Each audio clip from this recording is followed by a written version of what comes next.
ಶಶಿವದನ பக்தஜனாவன சசிவதன. இப்போ நான் ரொம்ப தெளிவாக இருக்கேன். நான் வாழ்க்கையில் எல்லாத்துக்கும் போராடுவேன். கடவுள்னு ஒருத்தர் இருக்காருன்ற நம்பிக்கை எனக்கு வந்திருக்கு. நான் தற்கொலை முயற்சியிலேருந்து மீள்றதுக்கு உங்கள் இசை வந்து ஒரு காரணம்னு சொன்னார். எனக்கு அது நான் வந்து ஒரு இசை கற்றுன்றதுக்கு வந்து இதை விட வந்து ஒரு சிறந்த விஷயம் எதுவுமே இல்லை. எனக்கே கண்ணில் ஜலம் வந்துடுது. சில பேர் வந்து என்ன கேட்பாங்க, உங்களுடைய ஸ்ட்ராங்கஸ்ட்டு பாயிண்ட் என்னது உங்களுடைய மியூசிக்கில், உங்களுடைய வாய்ஸ், உங்களுடைய ஃபவுண்டேஷன், ஃபேமிலி பேக்ரவுண்ட் எது அப்படின்னு கேட்டாங்கன்னா, எனக்கு என்னமோ முதல்ல தோன்றது என்னுடைய ரசிகர்கள் தான்.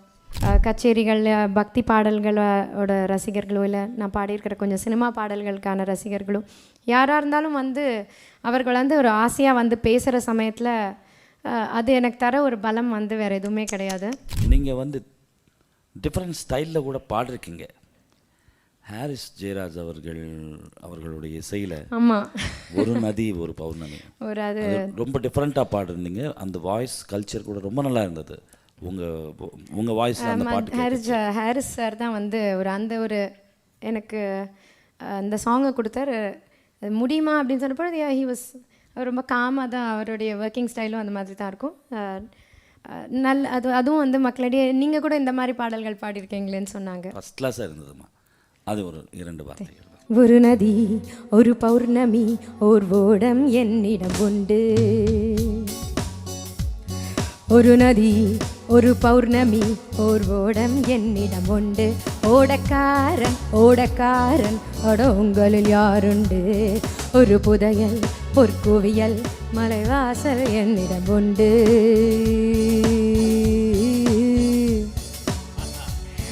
ஒரு புதையல் பொற்குவியல் மலைவாசல் என்னிடம் உண்டு.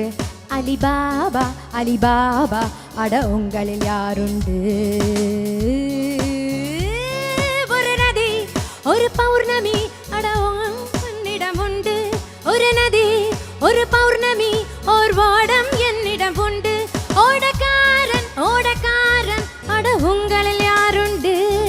ஒரு புதையல் பொற்குவியல் மலைவாசல் என்னிடம் உண்டு. அலிபாபா அலிபாபா அட உங்களில் யாருண்டு.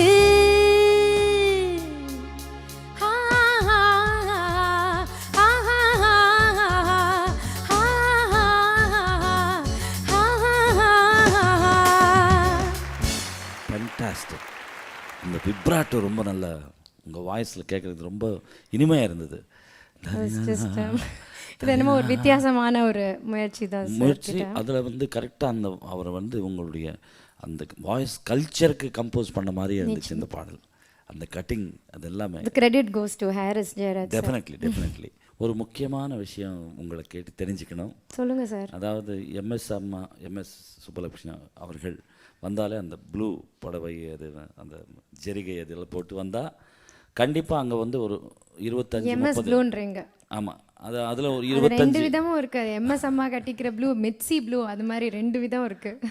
ரசிகைகள் கண்டிப்பாக ஒரு 20 சாரியாவது அந்த காம்பினேஷனில் வருவாங்க கச்சேரிக்கு. அதே மாதிரி உங்களுடைய பூஷணம், உங்களுடைய இந்த ஜிமிக்கு அதெல்லாம் ஸ்டைலு ஃபாலோவர்ஸ் எத்தனை பேர் இருக்காங்க?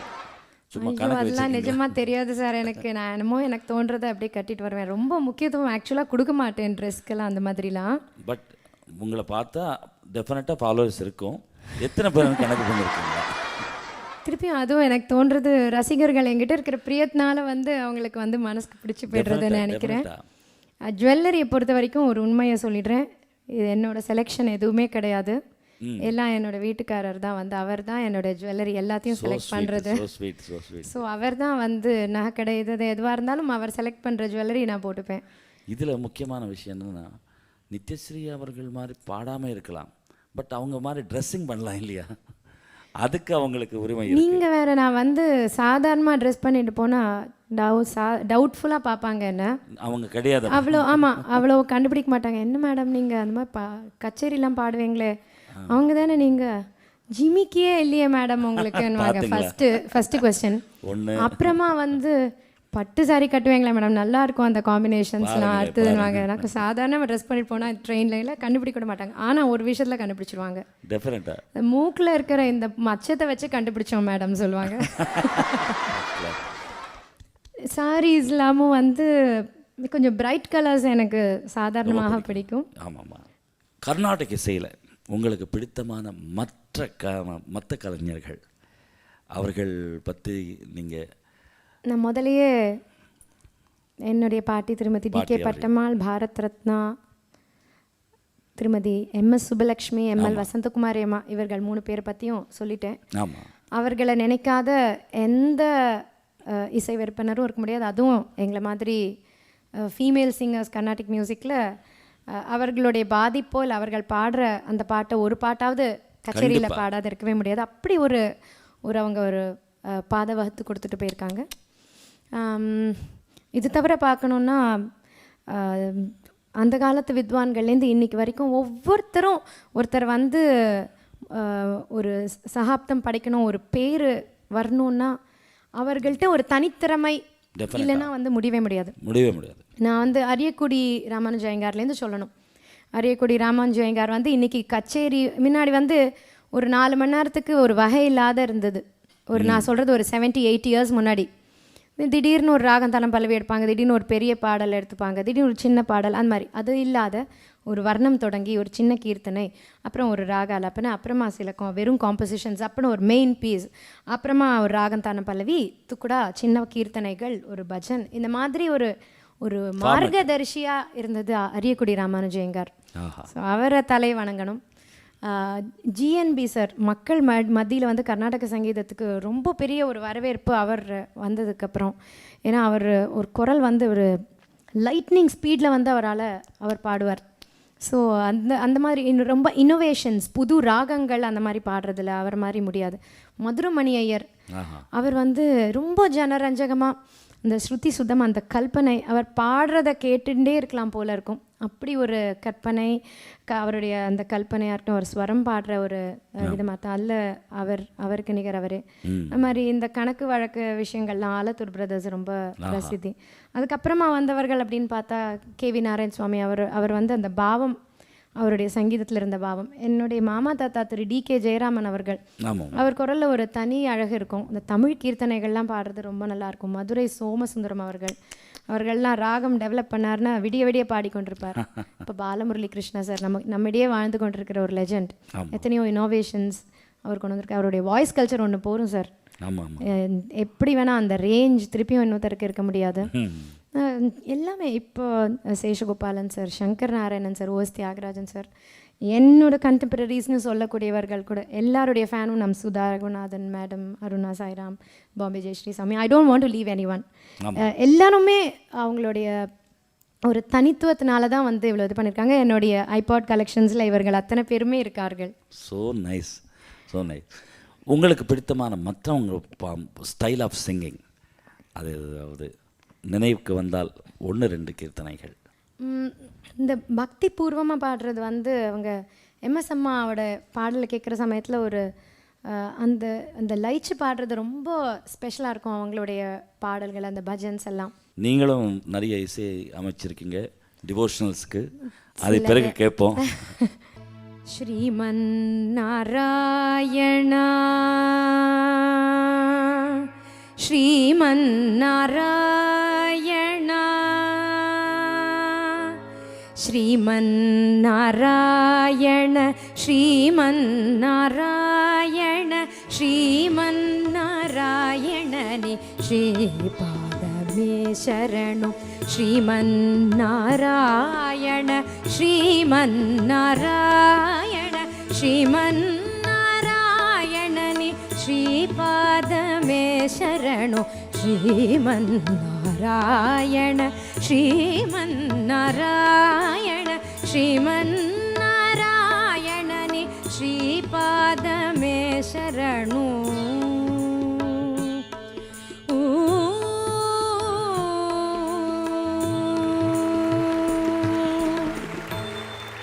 அற்புதம், மிக அற்புதம். அதே மாதிரி எம்எல்வி அம்மாவோட அந்த குரலில் விழுற ரவசங்கதிகள்லாம் வந்து ரொம்ப ஸ்பெஷலாக இருக்கும் அவர்கள் கூட. அதே மாதிரி கற்பனை வளமும் வந்து ரொம்ப ஜாஸ்தியாக அந்த அம்மாவுக்கு. சில ராகங்கள், அபூர்வ ராகங்கள்லாம் எடுத்துகிட்டு பாடினாங்கன்னா, தோடி கல்யாணி விரிவாக எல்லாரும் பாடுவாங்க. இவங்க வந்து ஆந்தோலிகா அப்படின்ற ஒரு ரேர் ராகத்தை எடுத்துன்னு ஹம்ச வினோதனின்னு பாடுவாங்க. பட் அதை வந்து அது வந்து எவ்வளோ நேரம் வேணால் பாடக்கொள்ளாமே இந்த ராகத்தை கூட அப்படின்னு நினைக்க வைக்கிற அளவுக்கு அப்படி பாடுவாங்க. அவங்களுடைய பாடலில் शशिवदना भक्तजनावना शशिवदना भक्तजनावना शशिवदना भक्तजनावना शङ्करने ताळकलेना शशिवदना भक्तजनावना शङ्करने ताळकलेना शशिवदना भक्तजनावन शङ्करने ताळकलेना शशिवदना भक्तजनावना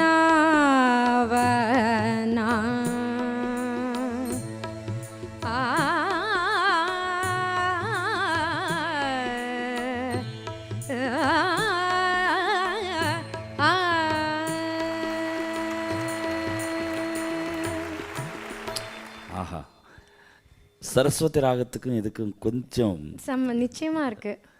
சரிகாமா பத சதா பம காரி சத சரிமா பத சானித பமரி சா சரஸ்வதி தயை நிதி நீகதி தன்னருள் தந்தருள்வாய் பாரதி சரஸ்வதி. ஆஹா, சின்ன தம்பி பெரிய தம்பி அடலலலலலலலலலா அண்ணனோட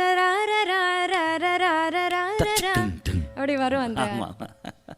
நீங்கள் மேடையில் நித்யஸ்ரீ மகாதேவன் அவர்கள் வந்தவுடனே அந்த கர்நாடக இசை கச்சேரி ஆரம்பித்த உடனே இது பாடுவாங்க கட்டாயமா அப்படின்னு உங்களுடைய ரசிகர்கள் எதிர்பார்த்துட்டு இருக்கிற கீர்த்தனைகள் 1-2 கண்டிப்பாக இங்கே நம்ம ரசிகர்களுக்காக நீங்கள் இந்த சந்தர்ப்பத்தில் வந்து என்னுடைய ரசிகர்களை பற்றி நான் சொல்லணும். கண்டிப்பாக சில பேர் வந்து என்ன கேட்பாங்க, உங்களுடைய ஸ்ட்ராங்கஸ்ட்டு பாயிண்ட் என்னது உங்களுடைய மியூசிக்கில், உங்களுடைய வாய்ஸ், உங்களுடைய ஃபவுண்டேஷன், ஃபேமிலி பேக்ரவுண்ட் எது அப்படின்னு கேட்டாங்கன்னா எனக்கு என்னமோ முதல்ல தோன்றது என்னுடைய ரசிகர்கள் தான்.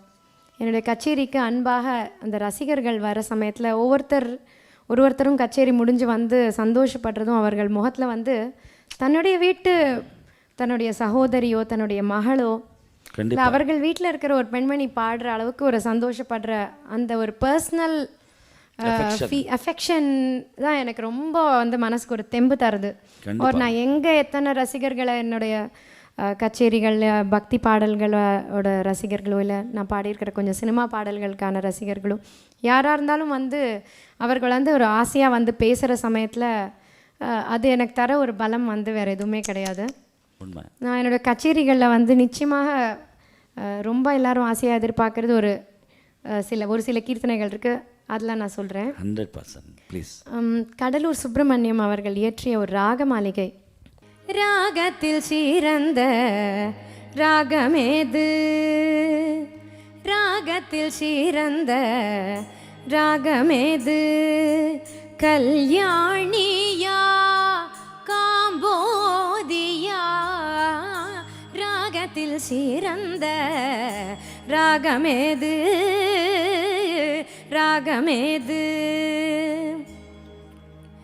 அகத்தை குளிர செய்யும் அழகான தோடியா,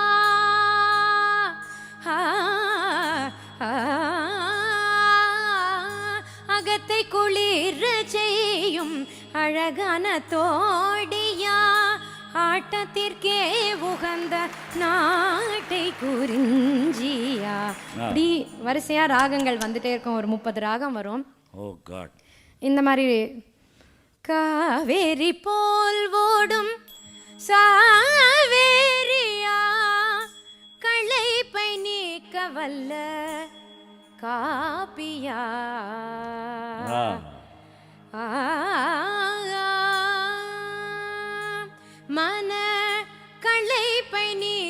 வல்ல காபியா. இந்த மாதிரி பல ராகங்கள் வந்து இதோட எண்ட் வந்து மேம் ஸ்ருதி சுத்தமாகவும் ஸ்வர சுத்தமாகவும் சுகபாவத்துடன் பாடும் ராகமே சிறந்தது.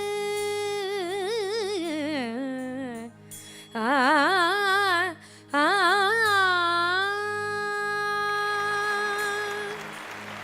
ஃபேண்டாஸ்டிக். இந்த இது பாடல்கள் 30 ராகம்னா கிட்டத்தட்ட 15-20 நிமிடம் ஒரு ஒரு ஒரு அடிக்கு மாறிக்கொண்டே இருக்கும். இந்த பாடலுக்கு ரொம்ப ஆசைப்படுவார்கள். டெஃபினட்டாக யார் இது கேட்காம இருக்க முடியும். அது மாதிரி இன்னொரு பாடல் வந்து மேம் காண 1000 கண் வேண்டும்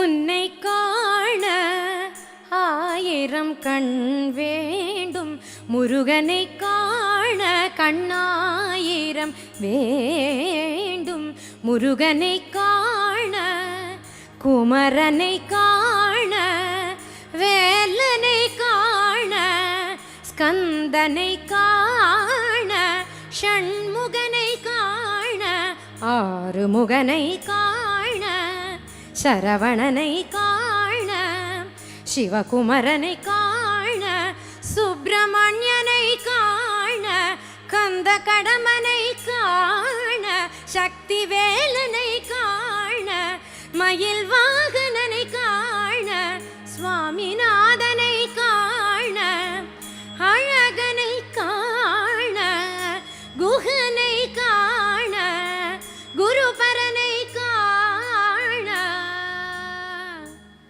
முருகா முருகா முருகா.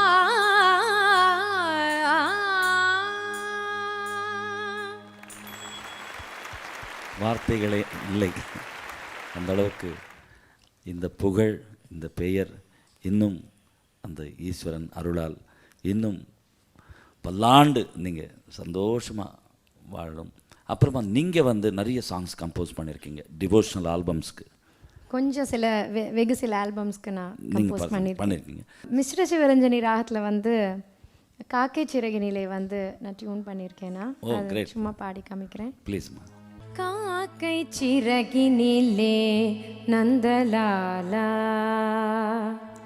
காக்கை சிறகினிலே நந்தலாலா காக்கை சிறகினிலே நந்தலாலா நின்றன் கரிய நிறம் தோன்றுதடா நந்தலாலா பார்க்கும் மரங்களெல்லாம் நந்தலாலா பார்க்கும் மரங்களெல்லாம் நந்தலாலா பார்க்கும் மரங்களெல்லாம் நந்தலாலா நின்றன் பச்சை நிறம் தோன்றுதடா நந்தலாலா கேட்கும் ஒலியில் எல்லாம். ஃபென்டாஸ்டிக். ரொம்ப நல்லா இருந்தது. இந்த ஒரு டிஃப்ரெண்ட்டாக கொண்டு போனீங்க அந்த கம்போசிஷன்.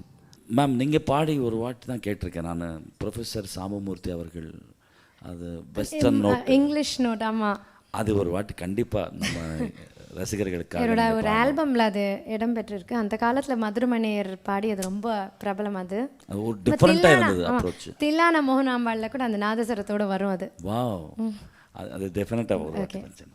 காமகரி கபர் ரிகசா காமகரி கபர் ரிகசா ககமகரி கபரி ரிகசா நீசனித நிரிசத பாத பகம சப்ப காமகரி கபர் ரிகசா நீத நிரிசத பாபமகப்ப சநீத தமத பாக சகபத பமகரி சாரிகா பமகப்ப சநீத கமத பாக சகபத பமகரி தனிசா गारी गाम गा पमा परी निरी गरी सनि द प गारी गाम கபமா பரி நிரி கரி சனி தப காரி கத பப்பமகம் தத கரி சா ச சரி சா ச சரி சா கம ப ப ப ப தத பமரி நி சரி கம ம ம ம பப்ப கத க கம ப ப ப ப தனி தனி த பமரே பனி சரி கம ம ம ம பப்ப கத க சக ப தனி சனி த பம க பம கரி தனி த கம கரி க ப ரே க சா நீ தனி ரி ச த ப பம க ப ச நீ த க ம த ப க ச க ப த ப ம க ரி த நி சா க ப ச க. ஒரு டிஃப்ரெண்ட் அப்ரோச். ஒரு பெரிய மியூசிக்காலஜிஸ்ட் அவர். இந்த இந்த கம்போஸ் பண்ண காலகட்டம் ஒரு 60 வருடங்களுக்கு முன்னாடினா பாருங்க. இப்போவும் ஃப்ரெஷ்ஷாக இருக்குது பாருங்களேன் அந்த கம்போசிஷன், அவ்வளோ ஃப்ரெஷ். நிறைய முத்துசுவாமி தீட்சிதர் இந்த மாதிரி கொஞ்சம் வெஸ்டர்ன் டைப்பில் வந்து நிறைய பாடல்கள்.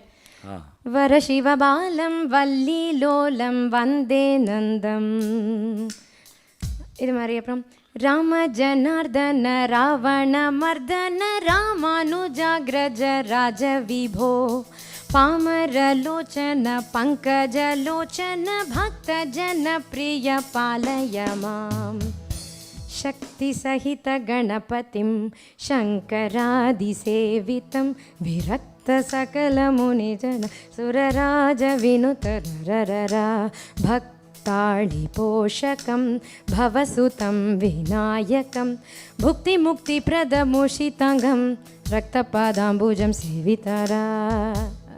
இது டெஃபினட்டாக வெஸ்டர்ன் மியூசிக் பாடுறவங்களுக்கும் ஈஸி. ஒரு ஃபாரினர் நம்ம இசை பாடினோன்னா இந்த முறைப்படி சங்கீதம் எப்போ கற்றுக்கிட்டு எப்போ தன்ன அந்த சங்கீதம் வரவே வர கமகங்கள்ன்றது ரொம்ப ஸ்பெஷாலிட்டி. கமகதி கப்ப கமக அப்படின்னா ஈஸி அப்ரோச். முதல்ல இது ஆமாம், சின்ன குழந்தைகளுக்கெல்லாம் இதெல்லாம் கற்றுக் கொடுத்தா அவர்களுக்கு வந்து ரொம்ப சீரியஸாக இன்ட்ரெஸ்ட். நடுவில் இந்த மாதிரி சின்ன சின்ன கீர்த்தனைகள் கற்றுக் கொடுக்கலாம். இதெல்லாம் அது அப்போவே பிளான் பண்ணாங்க பாருங்கள். அவங்களுக்கு எல்லாம் என்ன நன்றி சொல்கிறது, அவங்களுக்கு எல்லாம் வார்த்தைகளே அல்ல. அவர்கள் எந்த பிரதிபலனும் எதிர்பார்க்காத அந்த இசை நாதம் அப்படின்ற ஒரு விஷயத்தில் தன்னை ஈடுபடுத்தி கொண்டு கடவுளோட ஒன்றாகி விட்டார்கள். கண்டிப்பாக அந்த மாதிரியான காம்போசிஷன்ஸை இன்னைக்கு பார்த்தனால தான் அது எத்தனையோ வருடங்கள் தாண்டியும் இன்னும் நிலச்சி இருக்கும், என்னன்னைக்கும் இருந்துட்டு இருக்கும். மேடம், எனக்கு இந்த நேரத்தில் ஒரு சின்ன செக்மெண்ட் இருக்குது. அதாவது உங்கள் வாழ்க்கையில் நீங்கள் எல்லா வெற்றிகள் இன்பங்கள் எல்லாம் பார்த்தீங்க. சின்ன வயசுலேருந்து த டாப் பீப்புள் உங்கள் ஃபேமிலி மெம்பர்ஸாக கடவுள் கொடுத்துருக்கிறார். ஸோ அவங்களோட ஜெர்னியை ஆரம்பித்து நீங்கள் இது வரைக்கும் இதில் நிறைய சின்ன சின்ன சம்பவங்களாக இருக்கலாம், ஒரு மனசு ஒரு ஒரு பாதித்த சம்பவமாக இருக்கலாம். அது மனம் விட்டு ஷேர் பண்ணுறது தான் இந்த மனதோடு மனம். இசை அப்படின்றது கடவுள் நமக்கு இந்த ஒரு பெரிய ஒரு பொக்கிஷத்தை கொடுத்துருக்கிறதுக்கு கடவுளுக்கு எவ்வளோ தூரம் நன்றி சொன்னாலும் பத்தாது. கண்டிப்பாக நம்மளுக்கே எத்தனையோ வேதனைகள், எத்தனையோ கோவங்கள், எத்தனையோ விதமான உணர்ச்சிகள் இருந்தால் கூட அந்த கச்சேரி முடிச்சப்பறம் எல்லாமே லைட்டாக போயிடும். ஆமாம், அந்த நாதானுபவத்தில் வந்து மனசு லைக்கிற சமயத்தில் அதோட அந்த இன்பத்துக்கு இந்த பேர் புகழ் பணம் இதெல்லாத்தையும் தாண்டி அந்த மன நிறைவு இருக்கே, அதுக்கு இணை எதுவுமே கிடையாது. ஒரு தரம் வந்து பாண்டிச்சேரியில் கச்சேரி வந்து ஒரு பெரிய பந்தலில் வந்து கச்சேரி நடந்துட்டு இருந்தது. கச்சேரி நடக்கிற சமயத்துலேயே வந்து நடுவில் ஒருத்தர் வந்தார், ஒரு கொஞ்சம் பெரியவர். அவர் பார்த்தாலே வந்து தலையெல்லாம் கலைஞ்சு என்னமோ மாதிரி இருந்தார். என்னமோ தடால் புடால்னு டிஸ்டர்ப் பண்ண மாதிரி இருந்தது. முதல்ல ஏதோ கத்தினார். அந்த ஆர்கனைசர்ஸ்லாம் கூட ஏதோ வந்தாங்க. அப்புறம் என்னமோ பாட்டெல்லாம் கேட்ட அப்புறம் உட்காந்துட்டார். ஒரு கச்சேரி முழுக்க அதுக்கப்புறம் அமைதியாக தான் இருந்தார். அப்படியே வெச்ச கண் வாங்காது பார்த்தார். எனக்கே ஏதோ வித்தியாசமான ரசிகராக இருக்கார் இவர், பார்த்தா கொஞ்சம் பயமாக கூட இருந்தது. அந்த மாதிரி ஹி வாஸ் நாட் ட்ரெஸ்ட் வெல், என்னமோ ஒரு விதமான டிஸ்டர்ப்டாக இருந்தார். அதுக்கப்புறமா நான் மறுநாள் வந்து நான் தங்கியிருந்த ஹோட்டல் வாசலில் ஒருத்தர் வந்தார். ஹி வாஸ் ட்ரெஸ்ட் வெல், எல்லாம் ஒரு திருநீரட்டுண்டு வந்திருந்தார். இப்போ வந்து சொன்னார், என்ன தெரியறதாமா அப்படின்னு கேட்டார். இப்படி பார்த்தேன். அப்போ தான் தெரிஞ்சது அந்த ஒரு முன்னாள் கச்சேரியில் வந்து கொஞ்சம் ஒரு மாதிரி இருந்த அந்த ரசிகர் தான் அந்த மாதிரி வந்திருக்காருன்னுட்டு. இப்போ நீட்டாக ஒரு பார்த்தாலே தெய்வீகமாக இருந்தார். இப்போ பார்த்துட்டு கதறி கதறி அழுதார். சரி, அப்புறம் எனக்கே சரி ஏதோ ஒரு எமோஷ்னலாக இதுவாக இருக்காருன்னு சொல்லிட்டு என்ன விஷயம்னு கேட்ட பொழுது சொன்னார், நான் வந்து வாழ்க்கையில் எனக்கு அவ்வளோ பெரிய ஒரு துயரங்கள், ஏமாற்றம், அவ்வளோ இக்கட்டான சூழ்நிலையில் வந்து தற்கொலை முயற்சிக்கு தான் நான் ட்ரை பண்ணிட்டு வந்தேன். எதேச்சியாக இந்த கோவில் உள்ள ஏதோ இந்த ஒரு சங்கீதம் கேட்டு உள்ளே நுழைஞ்சு வந்து உட்காந்தேன். இங்கேருந்து நதிக்கரைக்கு தான் போனோம், அந்த பீச்சுக்கு தான் போகணும் அப்படின்னு நினச்சிட்டு இருந்தவன் இந்த பாட்டில் லயிச்சு ஒரு கணத்துக்கு மேலே தூங்கி போயிட்டேன். இரவு முழுக்க வந்து அந்த கோவிலே தூங்கிட்டார், கச்சேரியும் கேட்டு முடிஞ்சுட்டு. அதனால் இப்போ நான் ரொம்ப தெளிவாக இருக்கேன். நான் வாழ்க்கையில் எல்லாத்துக்கும் போராடுவேன், கடவுள்னு ஒருத்தர் இருக்காருன்ற நம்பிக்கை எனக்கு வந்திருக்கு. நான் தற்கொலை முயற்சியிலேருந்து மீள்றதுக்கு உங்கள் இசை வந்து ஒரு காரணம்னு சொன்னார். எனக்கு அது நான் வந்து ஒரு இசை கற்றுன்றதுக்கு வந்து இதை விட வந்து ஒரு சிறந்த விஷயம் எதுவுமே இல்லை. எனக்கே கண்ணில் ஜலம் வந்துடுது. அப்படி ஒரு விஷயம் என்னோடய இசை பண்ணிட்டுனா அந்த கடவுள் வந்து என்னை வந்து ஒரு கருவியாக பயன்படுத்தின்றதுக்கு நான் ரொம்ப ரொம்ப ரொம்ப பெருமைப்படுறேன்னு சொன்னேன். எவ்வளோ பெரிய ஒரு இந்த இன்சிடெண்ட்டு சத்தியமாக ரொம்ப, அதாவது நீங்கள் அந்த ஸ்பாட்டில் இருக்கச்சே உங்கள் மனசு என்ன நிலையில் இருந்திருக்கும்? எனக்கு நான் ரொம்ப ரொம்ப ரொம்ப ரொம்ப சந்தோஷப்பட்டேன். ஏதோ மியூசிக் தெரப்பி இது மாதிரிலாம் சொல்கிறாங்க. உண்மை. அந்த இசைக்கு இந்த மாதிரி ஒரு வலிமை இருக்குது அப்படின்றது வந்து அந்த இசையோட மகத்துவம் வேறு ஒன்றுமே கிடையாது. கண்டிப்பாக. அடுத்ததாக உங்களுக்கு பிடித்தமான எனக்கு நீங்கள் வந்து நிறைய பாடல் இந்த மனோ சார் இந்த நிகழ்ச்சியோட முடிவுக்கு முன்னாடி உங்கள் குரலில் வந்து எனக்கு பல பாடல்கள் ரொம்ப பிடிக்கும். தேங்க்யூ. தூளியிலே ஆள வந்த அந்த பாடல் ரொம்ப பிடிக்கும். இன்னும் நிறைய பாடல்கள் சொன்னான். இந்த கமலஹாசன் சார் நாயக்கனில் வந்து நீ ஒரு காதல் சங்கீதம், அந்த பாடல் கொஞ்சம் பாடுங்களேன். So nice, so nice, ma'am. நீ ஒரு காதல் சங்கீதம், நீ ஒரு காதல் சங்கீதம், வாய்மொழி சொன்னால் தெய்வீகம், நீ ஒரு காதல் சங்கீதம், வாய்மொழி சொன்னால்